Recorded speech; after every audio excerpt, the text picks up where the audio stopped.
The Raven by Edgar Allan Poe. Once upon a midnight dreary, while I ponder weak and weary over many a quaint and curious volume of forgotten lore, while I nodded nearly napping, suddenly there came a tapping, as of someone gently rapping at my chamber door. "This is some visitor," I muttered, tapping at my chamber door. "Only this, and nothing more." Ah, distinctly I remember, it was in the bleak December, and each separate die and ember wrought its ghost upon the floor. Eagerly I wished tomorrow, vainly I had sought to borrow from my books surcease of sorrow for the lost Lenore, for the rare and radiant maiden whom the angels name Lenore, nameless here forevermore. And the silken sad uncertain rustling of each purple curtain thrilled me, filled me with fantastic terrors never felt before, so that now, to still the beating of my heart, I stood repeating, "This is some visitor entreating entrance at my chamber door, some late visitor entreating entrance at my chamber door. This it is, and nothing more." Presently my soul grew stronger, hesitating then no longer. "Sir," said I, "or madam, truly your forgiveness I implore. But the fact is, I was napping, and so gently you came rapping, and so faintly you came tapping at my chamber door, that I scarce was sure I heard you. Here I opened wide the door. Darkness there, and nothing more." Deep into that darkness peering, long I stood there wondering, fearing, doubting, dreaming dreams no mortal ever dared to dream before. But the silence was unbroken, and the stillness gave no token, and the only word there spoken was the whispered word Lenore.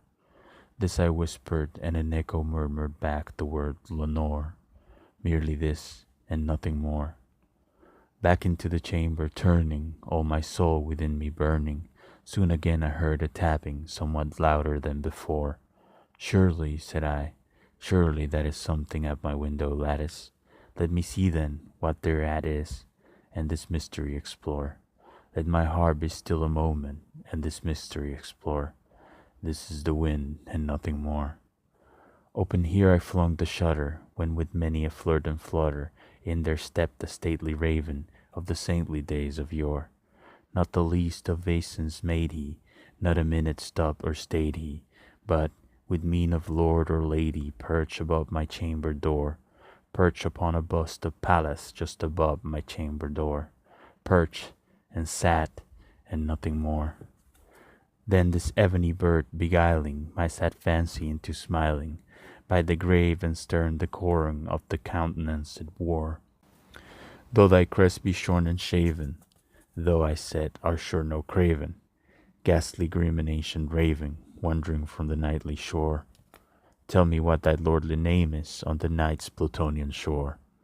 Quoth the raven, "Nevermore." Much I marvelled this ungainly fowl, to hear discourse so plainly, though its answer little meaning, little relevancy bore. For we could not help agreeing that no living human being ever yet was blessed with seeing bird above his chamber door, bird or beast upon the sculptured bust above his chamber door, with such name as Nevermore.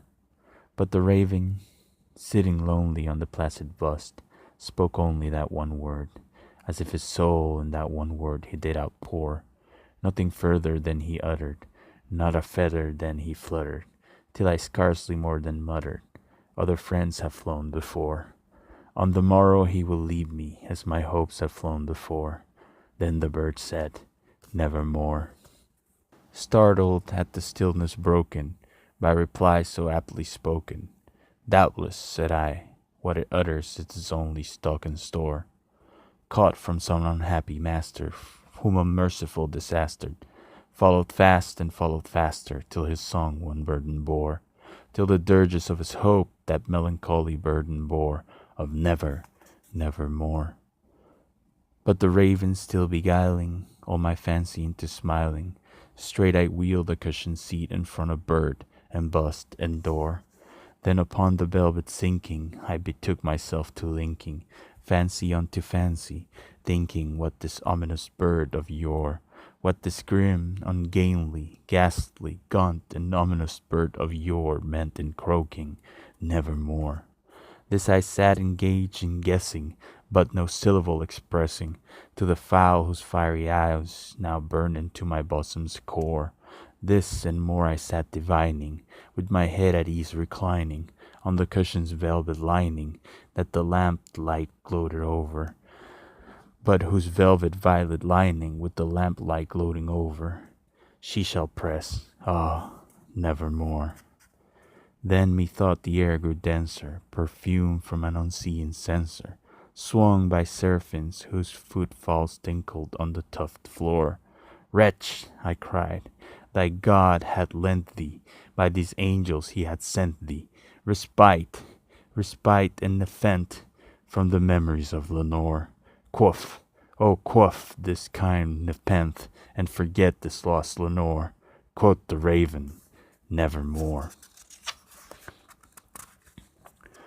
Prophet, said I, thing of evil, prophet still, if bird or devil, whether tempter sent, or whether tempest tossed thee here ashore, desolate yet all undaunted, on this desert land enchanted, on this home by horror haunted, tell me truly, I implore, is there balm in Gilead? Tell me, I implore. Quoth the raven, nevermore.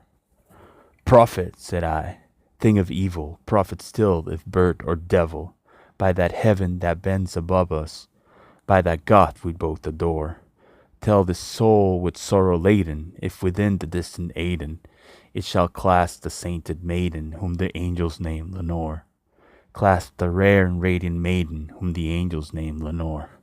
Quoth the raven, nevermore.